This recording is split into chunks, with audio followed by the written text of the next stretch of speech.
What's up, everybody? Welcome to episode 422 of Opinions May Vary. I am your host, JR, and my co-host with me, Alex. Hello.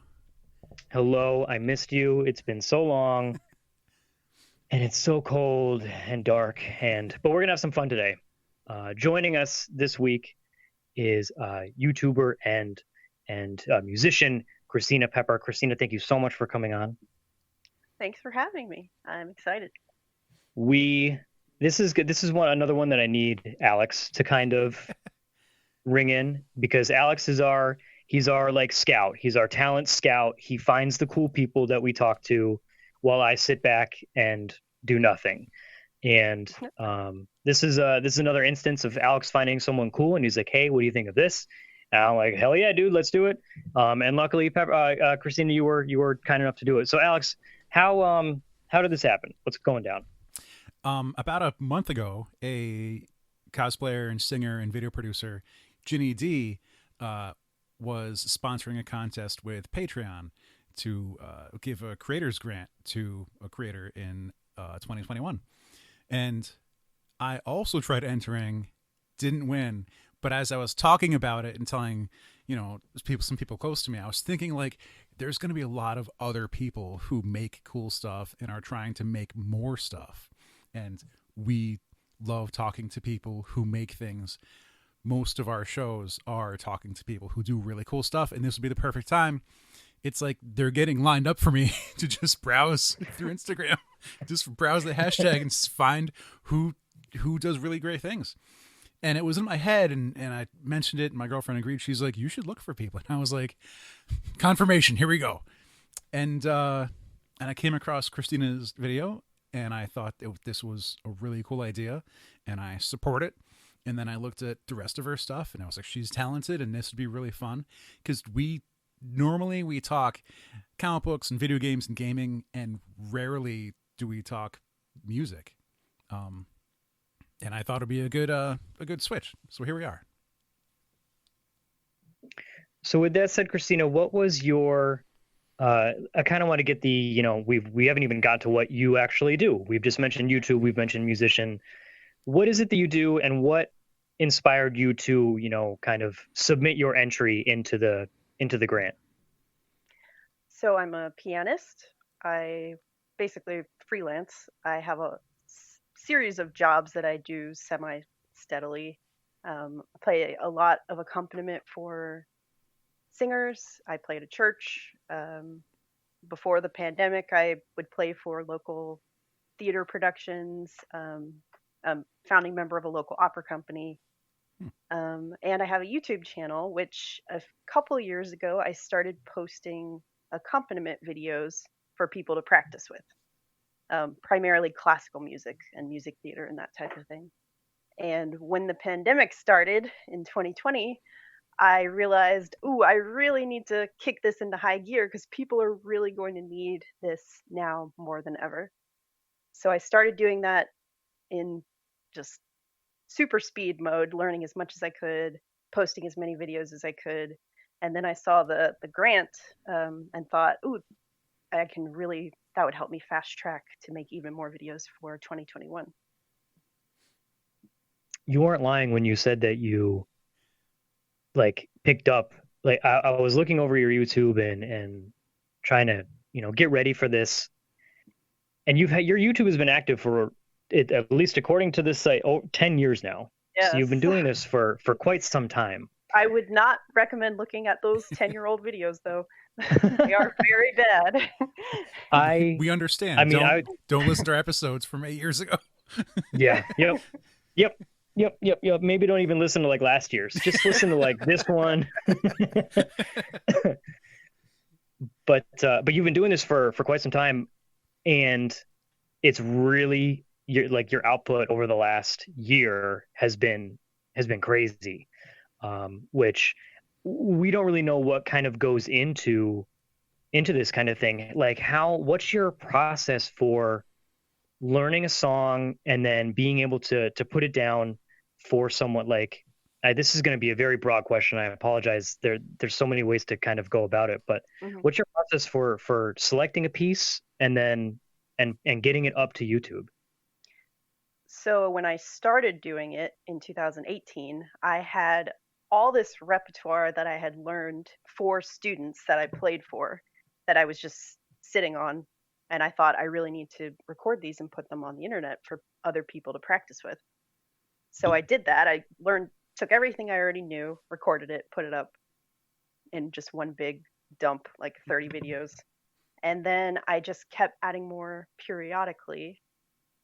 So mainly the main thing that is determines whether or not I post it or not is, have I played it with a singer before?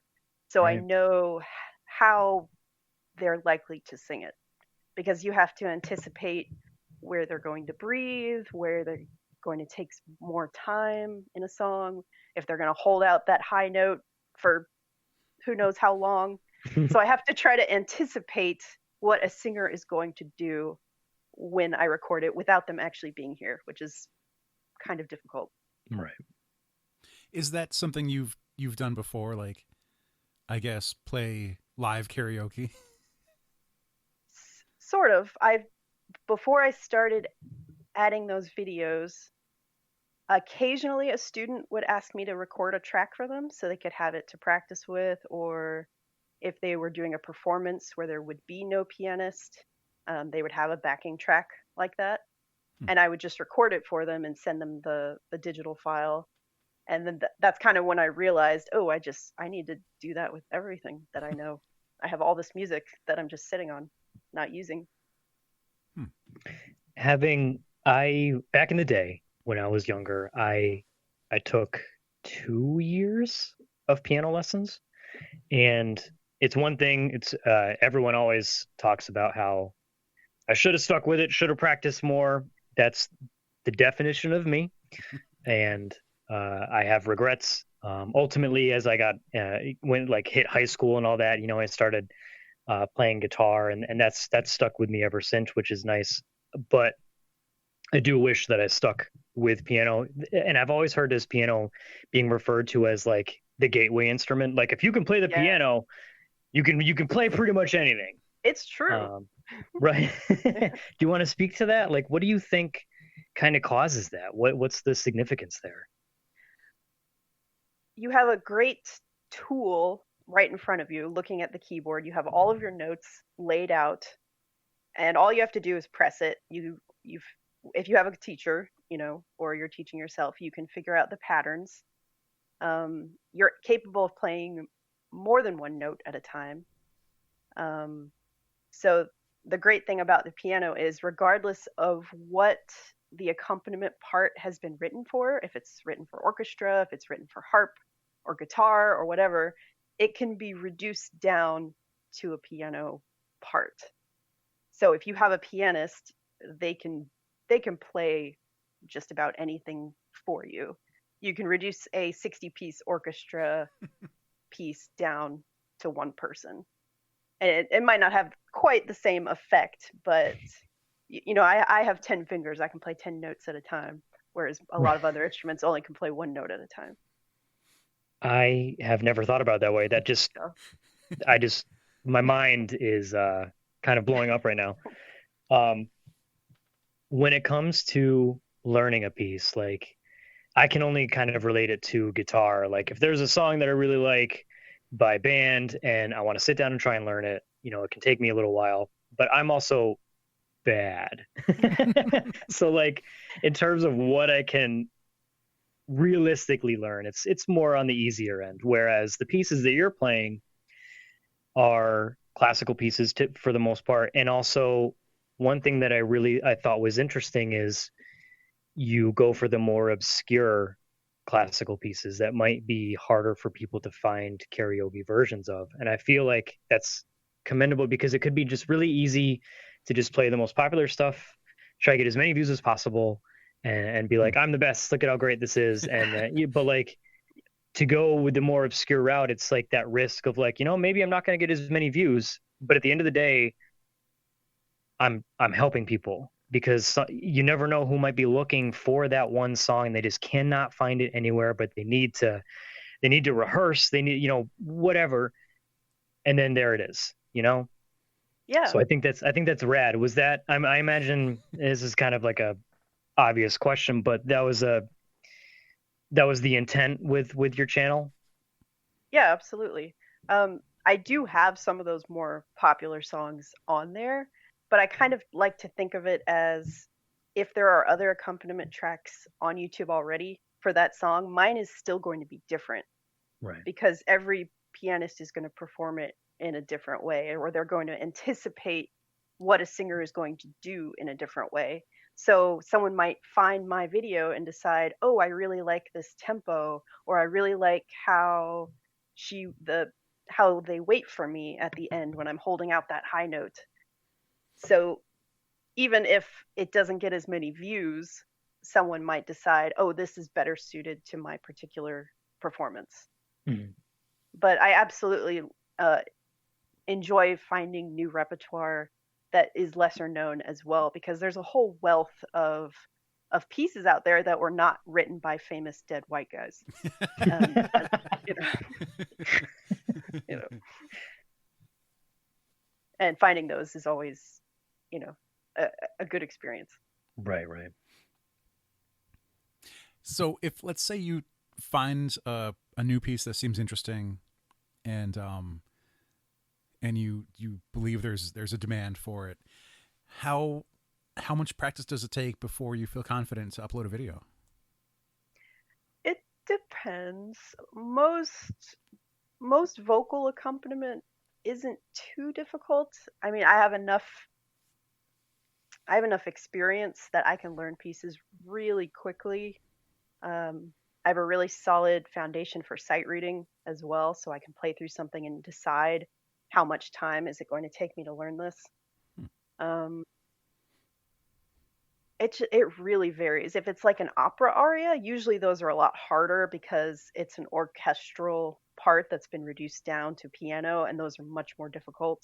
If Mhm. it's just a piano accompaniment part, um, yeah, it's just hard to say. When I one of the benefits of doing a digital recording though is that I can kind of piece it together if I need to. I don't have to have it performance ready. I just need to be able to play the chunks good enough. Right, That, right. yeah, I hadn't thought of that. yeah, Yeah, I mean, either that completely, because I was prepping to ask, like, is it okay, like, if you make a mistake, like when you're playing? But then, yeah, the digital world is a yeah. beautiful thing. But yeah, full disclosure, I'm not perfect, and I don't play all of those pieces perfectly all the way through every time. Right, right. I mean, sometimes it's part of it. It's music is just such a evolving thing. It's hard to explain, and also, I guess I just want to commend you. Like sight reading, at least for me, so hard. It is so hard. I don't know how people do it. I remember my childhood best friend was unbelievably talented when it came to all things music, specifically piano. He was very gifted in the piano, and then I started playing guitar, and then he's like, "Oh, I want to learn how to play guitar." And like 2 weeks later, he's better than me after a year of playing. And then he also was the most talented drummer that I've ever met in my life. It's ridiculous. It's and like just I remember like he could just look at something and just start playing, and like so like just and having played myself, or at least tried to play, um I can't even begin to describe how, at least in my brain, sight reading just seems impossible. Is that something that you learn over time? Is it a gift that you have to have, like perfect pitch, or is it just something that you can adapt and hone your skills to? Okay, but I before you answer that, Yeah, for idiots like me, what is sight reading? Is that not reading notes? Is that something different? it it is reading notes, but it's reading notes quickly. It's being able to sit down with a piece you've never seen before and being able to play it pretty close to how it's supposed to sound. Okay. Which again, it I don't even know how people do Yeah, it. it's definitely a skill. I have learned to be a better sight reader over years of practice. When I was younger, I would pull out books and just play through songs in them to try to improve my sight reading. When I started doing accompaniment, you are forced to sight read.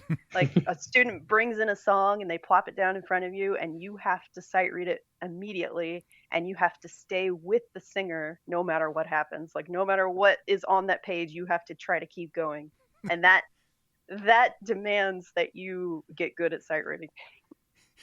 Are there moments where you kind of like squint and want to go, "What? What is that?" and but have to like Oh play yeah, through it? yeah. I've gotten to the point where if it's something that's really, really hard, I've found that just playing loud and just playing something is better than not just stopping completely. You know, just keep going until you get to something that looks easier. that's that's the lesson. Just always keep going. To to get slightly off topic for a second, when you started uploading and decided you would start making videos to go to YouTube, did you already have any kind of, I guess, recording, like a digital recording background, or has working with Kofi and uploading to YouTube and having to match the video to the audio, is this something you kind of like had to force yourself to learn, or was it more natural, or you just understood if this was a job you have to get it right? I had already been doing it. My very old videos, the ones I do not recommend, literally was just using a digital camera to record the video and the audio. It was awful. But then I worked briefly at Guitar Center and I figured out how to properly record things, and I bought a bunch of equipment and I had it already kind of set up. Um, and then I guess the more I used it, the more I realized what I could do with it, and the accompaniment recordings that I made were way better quality than a lot of the recordings that I heard on YouTube. So I felt like I already had an edge in that respect. I think that's a good. Oh, go ahead, Alex. Because I was gonna say it's one thing to be. A lot of people can be good at piano, but then don't know where to go from there, and just having to make the decision of well, can I do this or can I? And they go, well, I don't know how the internet works. I can never do that. But having that access and like just sticking to it and getting through it, just opens so many more doors. And the fact that you decided this is, this is part of your job now. I guess it didn't leave you any choice. Yeah. Oh yeah, pandemic hit in 2020. Everything was canceled. All of my gigs. Just I literally went from having multiple shows that I was preparing for, multiple students and recitals, to nothing in a day. And I had all this free time. And it's like, I need to just channel all of my energy into recording as much as possible. That is that speaks volumes, I think, to just the motivation, because it would be so easy to just be like, well, I'm just gonna wait. Let's wait this out, and I'm gonna sit around and I'm gonna watch TV, and no one would blame you because pandemic. Yeah, But yeah. And I don't blame anyone either who, it was a welcome, it was almost a relief to suddenly have nothing to do where I could just focus on things that I wanted to do. right. I had all these shows. I was stressed out from everything that I had going on, and then just suddenly nothing. But now we get neat music, and I did want to touch on, there has been ways to kind of supplement, keep yourself busy, supplement income as well with the Kofi.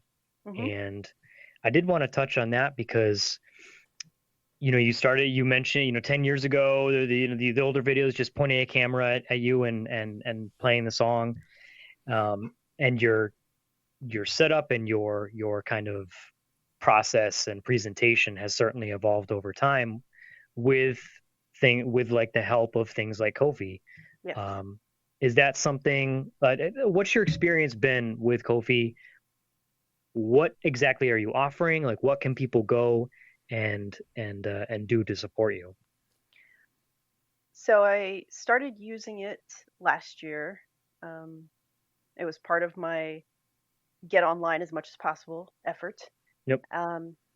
So they have it set up so you can make donations. Because I offer these accompaniment videos basically for free on YouTube. I just kind of put it out there, like, if you want to donate, I would appreciate it, but I understand things are really hard for a lot of people right now. So if you can, I welcome it, but no pressure. And then I also offer commission. So if the video you found on YouTube isn't exactly to your liking, I can make a custom recording. So you say, okay, I really like your recording of this song, but I would like it slightly faster or in a different key, or I really want you to hold that note at the end a little bit longer. And I can curate my recording to their specifications. And it's been incredible though. I've received multiple donations from people who said, "Hey, I used your video for my recital because it had to be online," and that's always amazing to hear when people say that they couldn't play with their normal pianist, they had to do an audition or a recital or a performance just using an accompaniment track, and they send me a thank you online just saying, "I used your track and it was wonderful, thank you." That must be. Go ahead. Yeah, great. I think Alex and I were literally just going to say the same thing. That must be an amazing feeling. I mean, it's just kind of like the typical, like this is why we do it. It's Yeah, it just makes it all absolutely. worth it. I was going to say that's a thing it's never occurred to me because I'm not very familiar with music and performing. So to me, like when the song happens, that's the song, and we're done here. There's no there's no variance of keys or tempo. Why would that change? But Right, yeah. I'm And also most karaoke tracks are like that. Like your typical popular songs. Like the karaoke track is what it is. and in pre-show I was telling Jared, I was like seeing just like you're using a key word that we use a lot, but for very different reasons. I go to a convention and I'm gonna commission my favorite comic artist to draw me Captain Marvel, Carol Danvers, but in the Mary Marvel DC costume instead, and be like, haha, it's different. It's not this. And Jared goes, yeah, it's like asking for the song, but in a different note or key or whatever. And I'm Yeah. like, that's, oh my god, art. Yeah. Like your opera singer, no two opera singers are going to sing the same aria the same way. And that's why you have a live accompanist. Normally, under normal circumstances, you would have a live accompanist that you collaborate with and that you work with, so you know the nuances of the piece, you know exactly how they're going to perform it, and you can perform it the way you want. And there is no cookie cutter recording of, O Mio Babino or whatever out there that's going to be the same for everybody. So that's why I offer these customized recordings, because some people have very specific requirements and they want it to feel as real as possible, as close to a real performance. There was one time one of my main things that I did growing up, going through middle school and high school, I really enjoyed choir. It's one thing that I was somewhat almost decent at. And I remember there was one year we sang a song, and then like 4 years later in high school, it's like, oh, hey, we're doing this. I've sung this song before. And then trying to learn this song, it was like, what the hell is going on? This is nothing like I did it before. And because there was just the new teacher that I had was like, nope, this is the way I do this song. And it was Mm-hmm. it was a reality check. It's like, it doesn't have to be, when a band plays a song that you see, like they might play a little differently live, but for the most part, it's going to be that same song. But like with choir, and not necessarily just with choir, but it was different, and I kind of had to open my mind to adjusting. And this is not the same thing that you did 3 or 4 years ago. Yep, absolutely. But anyway, so with Kofi, you've been able to kind of expand your channel. The current goal that you have right now is to get a new digital piano. Yes. Because initially were able to like upgrade your webcam, I believe, most recently. Yes, I originally was looking into getting a really nice, just regular digital camera. Um, you know, 800 plus dollars. And Right. I decided I would be better spent just getting a really good webcam because that's only like 200 bucks at the most. And then just taking the extra and putting it towards the new keyboard because I think that will improve the quality of my recordings more. Right. Is it significantly easier to use like a digital keyboard, or most keyboards are digital, rather than like, are there any like purists out there who are like, if could you use a piano? Like, I want to just to hold the mic up to a piano. I want to use a piano. Like, does that ever happen, or is it just no? Just give me the piece is great. I've never had anyone request an actual piano. Right.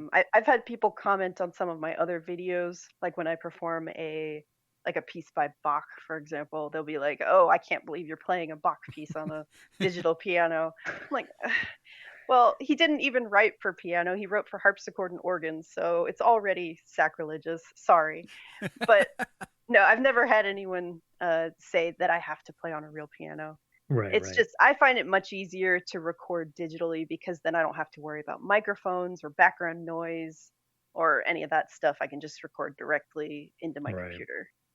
It just cuts out so much of the Yes. like middleman and all that nonsense. I just learned something about What's that? that. Bach didn't write for piano. Yeah, it hadn't been invented yet. The most of that sentence that I could extract is knowing that Lurch from the Addams Family plays a harpsichord. Harpsichord's wild. Yeah, I love harpsichord. It's somehow soothing, but also it's the craziest instrument. Like I've never actually played one. I've only ever heard one. I've never had the opportunity to get in front of one, but they are wild. Is there a difference between playing harpsichord and piano? It's very different because the strings are plucked rather than being struck by a hammer. Right. So there is no difference in dynamics. It doesn't matter how hard you press the key on a harpsichord, the volume will always be the same. So it's closer to playing like one of those keyboards that have no weight to them. Right. Does it have like a damper pedal? Like, can you hold notes, or is it just no? You get the one note and that's it. I don't think there's a pedal. I've only played a harpsichord one time. This is just turning into a music lesson. I do not remember if there's a pedal, but I don't think so because, yeah, the strings are plucked, and Right. there's only one real dynamic and one real texture that you can have on a Right. note. Makes sense. All right. Back to you, and Alex, we'll stop grilling you about generic music garbage. One thing that I really dig, because obviously there's the karaoke pieces, the accompaniment pieces, which also I'm an idiot because one of the first videos that I watched, I see the word karaoke, and I'm sitting here thinking it's one of the ones where like it's the live, you can see you playing the piece, Mm-hmm. and I'm sitting here thinking like, oh, she's going to be singing while she's playing, and then you can see your lips move a little bit in the beginning, like you're saying something, and I'm like, I couldn't hear anything. What just happened there? And then I realized how stupid I was, and that this is for other people to sing to. Yes. But No one wants to go hear ahead. me sing. I went in thinking that I had the wrong idea, but I quickly learned. But anyways, what I was getting at, because you have the karaoke accompaniment pieces, but you also it looks like you do some more fun things too. With not that karaoke pieces aren't fun, but you do more unique, like around Christmas time you were doing Charlie Brown Christmas songs. Around Halloween, you were doing stuff from Nightmare Before Christmas, which I was listening to Jack's Lament, which that song is beautiful. I never realized how, because like I've seen the movie. I proposed to my wife while that movie was on. That I like that movie Oh, a lot. Right? that's It's amazing. neat. It was during a marathon of Christmas movies while we were putting together Lego sets, and that one happened to be on the TV, and it's kind of stuck with us ever since. Um, but you do like some more, not necessarily just the classical stuff. You'll do kind of themed, whether it's holiday themed or whatever. Is that just something that you do just to have fun? What's the idea behind doing like the theme stuff? It is for fun. I mean, that was how my channel started. Was I had just I just gotten out of kind of a bad situation. I was starting over. I needed a distraction. I started the YouTube channel and I was just playing things that I liked. Hmm. Classical songs, ragtime, some video game covers. And it was just for me. It was just I need this project for me. And that's how it started. And I kept up with that for almost like 7 years, just posting things that I wanted to play, some arrangements that I did. And that it was at that point, 2018, when I started adding the accompaniment videos. Hmm. So I like to keep posting fun things as well, both for my own enjoyment, because I love piano. I love playing all kinds of pieces, and I still want to share that, while also providing the more educational resources. Right. One thing that kind of looking at some of the, and we're obviously we mentioned it during pre-show, but uh we got to talk about gaming. It's gonna happen. It's just a Naturally. matter of time. And one of the ones, while browsing your channel, I saw from early last year, about 10 months ago, you did the Wind Waker opening theme, Oh yeah, yeah. which if there's anything that I have learned and taken away from your channel in the time that I've known about it is, oh my God, the Wind Waker theme is so complicated. Well, kind of. I That was sort of an improvisational video. Like I took that simple theme and then I kind of built on it. Right. Even Um, the simple yeah. theme, I never realized, and if you haven't played Wind Waker, for anyone listening, play Wind Waker Play Wind because Waker. It's so good. it was so unexpectedly good. I neglected it for years, and then I finally picked it up, and I was like, what have I been doing? But even just the intro theme, like that, I don't even know how to describe it, but watching you play it, I was like, geez, this looks difficult. Uh, and then all the rest of the pieces can't, like, because it ends up, for anyone who hasn't seen it, I don't know if people are furiously typing into their phones looking for the Wind Waker, but it starts with just one video of Christina playing, and then eventually it splits off into up to four, I believe. Hmm. So there's four of you playing different parts of the song all at the same time, and it turns into like a, not necessarily like a round, but like it's it was surprisingly intricate for a song that I guess I'd really only heard in passing, because it's like, Hmm. oh, the menu booted up and now I'm starting my game. Yeah, you hear it for about 10 seconds, then you hit start and you're playing, and you don't, you know. How long, like, is that something, was that a kind of a one-off, or what was the idea behind doing a piece like that? So that piece, I literally, if you look at the date, I think it's like March 21st. It was right after the quarantine was announced. Yep. And I, I, s- I, s- I don't know. I saw that I had nothing to do. I had always wanted to record that. I sat down, started figuring it out, and I had it recorded the next day. There was very little planning involved in that video. It just happened.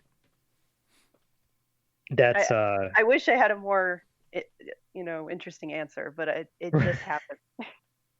that is pretty, and you nailed the date. It was March 21st, which was Yeah. like, that was like moment zero. That was pretty much Mm-hmm. the week everything Mm-hmm. shut down. That was the what's happening. I do I have to? We wear masks now. There are signs all over the stores. That was the scary week. It's Mm-hmm.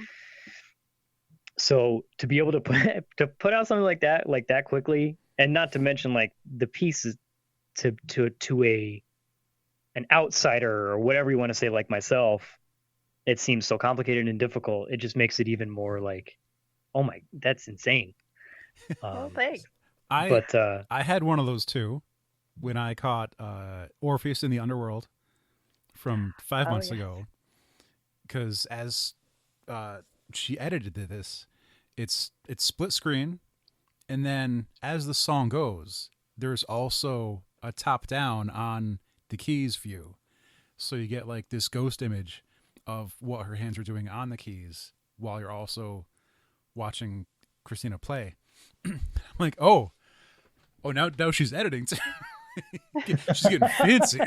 she's learning. yeah. Again, I have lots of free time, so that was my first foray into doing some creative editing. I am by no means an editor. It is not easy to say, like, to put it so bluntly. It is editing is it's a whole nother, like, I remember it's really easy to be like, man, such and such only put out such amount of content this week. I wanted more, but like even just doing a podcast once every 2 weeks, it's like, oh man, I gotta like it takes hours. It takes time. Hmm. It takes time to make content, which I think a lot of people um, might forget, especially in pandemic time where it's just everyone's sitting around waiting. So like, where's my next thing? Give me something to do. I need to Um, consume more. yeah, exactly. Um, in terms of the because I'm just gonna keep on the gaming stuff.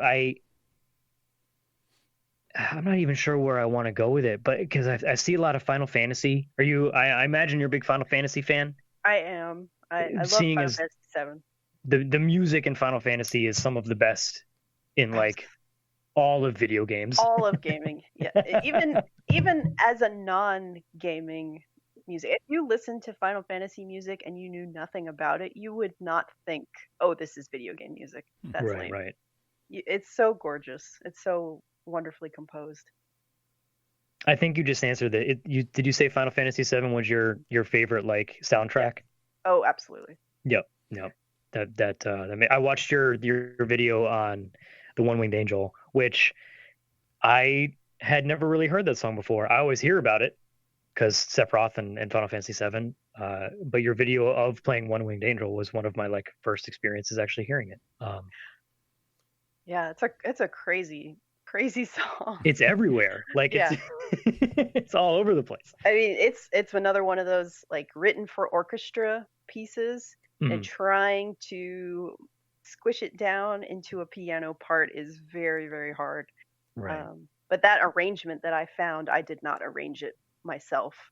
I can't take credit for that, but I found that arrangement and I thought it was so good. It just encapsulated that piece as good as you possibly can get with one person on one instrument. Right.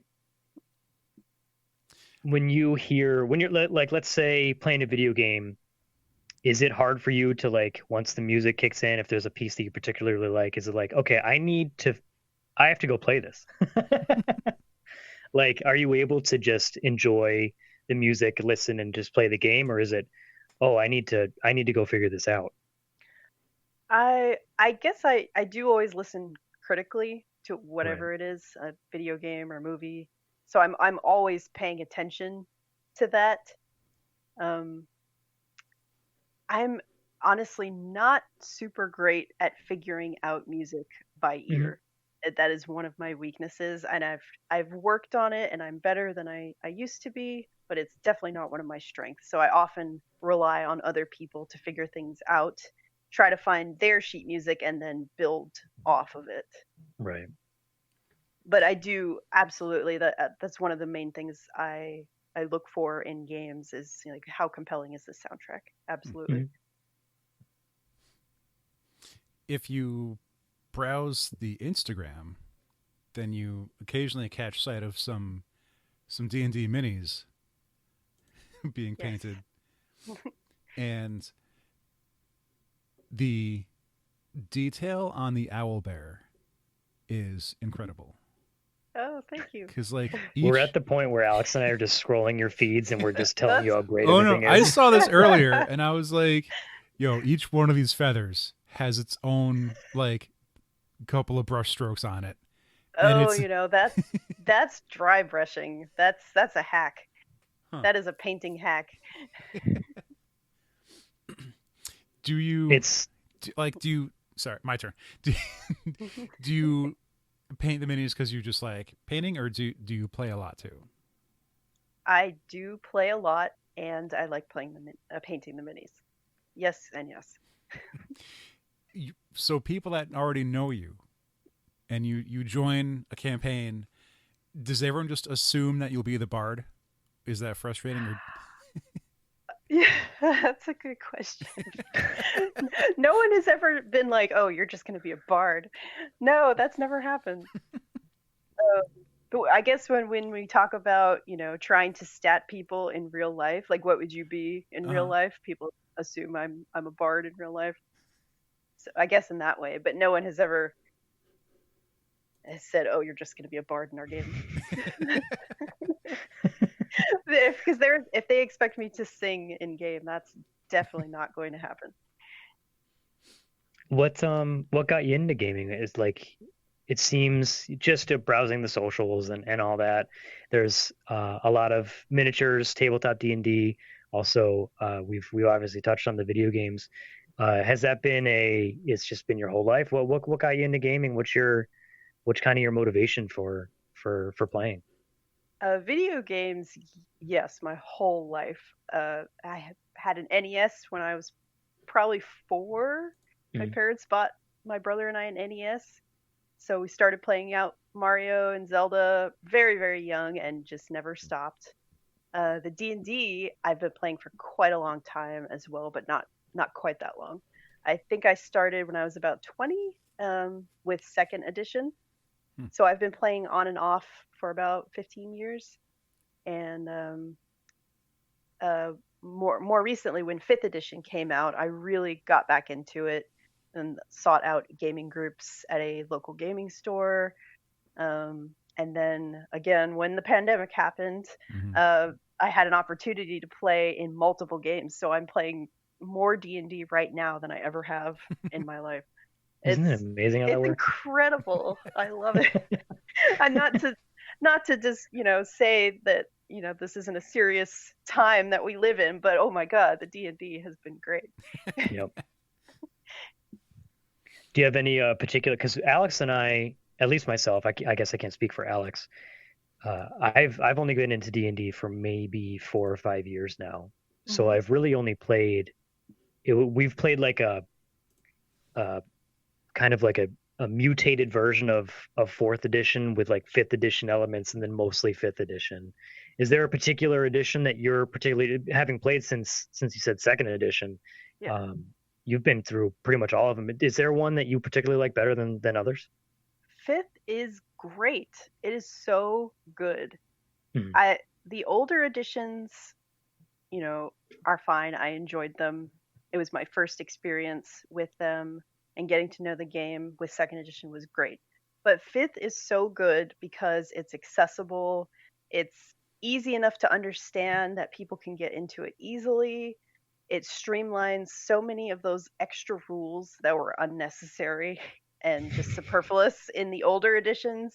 They got rid of like all the instant death that would happen in older editions. There was so much instant death. It's so good. It's streamlined, it's balanced, it's fun, and it's easy for people to join, which is why we have so many people playing D&D right now, which is amazing. A friend had told me a time, I forget what edition, but it was a very long time ago, and there was a TPK because they were crossing a river and something happened, like the boat overturned or the bridge collapsed, and no one in the party took the swim trait. Oh, no. Like that was a thing. That was an actual trait like you were forced to take. or you just couldn't swim. Yeah. Yeah, so you know how in fifth edition you have your saving throws, save versus strength, save versus dex, etc. Mm-hmm. Mm-hmm. In older editions, you had save versus death, and if you failed your save, you died, And that was it. and that was it. Jeez. That is one thing. Aside from our group has had one character death, and that, but it was only because, and technically, they're not dead. They're just a mindless shell of a human being. Gnome. That's rough. They're a gnome. Yeah, gnome. Excuse me, it was a gnome, Yeah. and it's the party's fault. It's we didn't solve the puzzle to restore the mind, and we messed up. But we've moved on. Spoiler: it was Alex's character, and even then, so we've had people get knocked out. I'm down to 0 hit points, but it's never really been like that sense of like someone could die, someone might be gone, because like you have your death saves and all that stuff, and it does feel like it is hard to die if you're just like kind of going by the rules. I mean, all DMs play differently. A lot. Some, sometimes you get the rules lawyers, and sometimes you get the, tell me what you want to do, and we'll see if we can do it. Yeah. What do you gravitate toward a different like play style? Do you like to, the player's handbook is right by your side, and we need to follow the rule? What's your D&D kind of your D&D style? I like the player's handbook as a nice baseline set of rules, because then when you're talking with people on the internet or whatever, you have a point of reference. So you can all be like, okay, these are the rules as they are written. Let's talk about that first, and then we can branch out into homebrew territory. Right. So I like the player's handbook as a baseline starting point, and then if a DM wants to tweak certain things, I'm fine with that. Whatever serves the story and the group. Is there ever going to be any kind of crossover between? But I should just have some ambient music that they can use as well. Absolutely. It's not for everyone, but honestly, the extra level of immersion sometimes is just like when a friend keys up something on the phone when they start telling a story. It's like, oh, okay, all right. I did watch a live stream game one time where they had a live pianist kind of accompanying what was happening in the game, and that was kind of cool. Really? Yeah. That sound. Yeah. Oh, go ahead. It was one of the official like D&D streams. If you go to the official D&D page on YouTube. Right.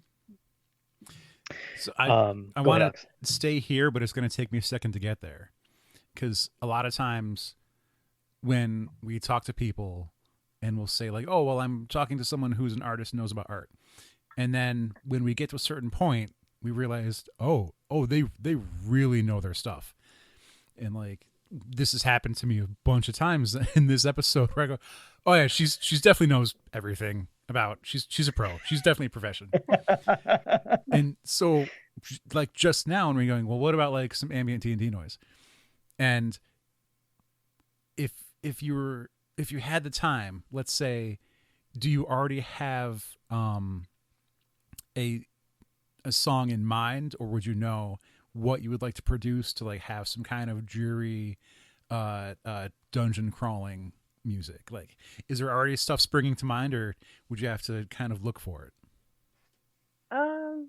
I think I'm not really a composer, but I would say if I was going to try to come up with music to accompany a D&D session, you wouldn't want it to be anything too distracting. You'd probably want to keep it relatively simple. So you probably wouldn't want to take pre-existing songs, because those could be distracting, because you might recognize the song and then you're thinking about the words to that song. Yep. And you have preconceived notions about that song. So keeping it ambient, like big chords, very minimal movement in the piano, I think would probably be best, so it's not too distracting. Though on the other hand, some people play like heavy metal during their D&D games, so who am I to say? Yeah, there was one time, I don't know if we were playing D&D specifically. I think it may have just been like a board game night, but a friend of mine put Hot Fuzz on TV. And at one point we just sat there for like a half hour just watching Hot Fuzz. And it's like, no, we need to turn this off. We're not actually doing anything. Yeah, that's fair. All right, Christina, before we finish up, we've gone so far off the rails just grilling you about random piano trivia and and video games. That's fine. It just happens. It just happens, and we can't help it. Gaming is just fun, especially in pandemic and now, like you said, with 5th edition and everyone is playing. It's before 5 years ago, I didn't even know. Like, I knew Dungeons and Dragons. I knew the words. I didn't know what it was. I just knew that there was those nasty associations of like nerds in their basement when in actuality it's just friends having a good time. But anyways, I wanted to, before we finished up, we mentioned like the Ko-fi and the Instagram and the YouTube, but I don't think we've actually said where people can find this stuff. So if people listening at home haven't been able to locate it or just have been waiting for this part of the show, because we tend to do it at the end, where can people go if they wanted to find and support the work of Christina Pepper? So YouTube would be the main place. You can find me at Christina Pepper Piano on there. My channel should pop right up. Also, I'm on Facebook, I think, on Christina Pepper Piano as well. Ko-fi, it's just Christina Pepper. If you would like to donate or commission me to record something for you there. And then I'm also on Instagram. It's pepper_time, spelled like the spice. One of the best spices, obviously. Yeah. I know what spices are because my wife is very good at cooking, and I know how to make tuna sandwiches. That is a food. Anyways, Pepper, thank you. I just called you Pepper. Christina. I was looking at your Instagram and it said Pepper time. Christina, thank you so much for coming on and doing this. This was a blast. It is definitely something that is a little outside of our usual wheelhouse, but we figured it's something neat. It's someone with a neat talent doing something cool for a community of people who need help. And also there's gaming and stuff mixed in, so why not? Yeah. Thanks so much for having me. Absolutely. This was a blast. So can't thank you enough. Again, go check out all the socials and on Ko-fi you can support, but literally put your money where your mouth is and support people like Christina in doing their work. Yeah, again, thank you so much. This was a blast. I hope the channel nothing but wish it nothing but the best. And I'm excited to see what comes out next. Yeah, thank you. And all right, that is Alex, go. It's not going to be the end of it. Alex, what do you got? Even though Christina doesn't say it in all of her videos, there's a lot of information in the text, in the description of the videos.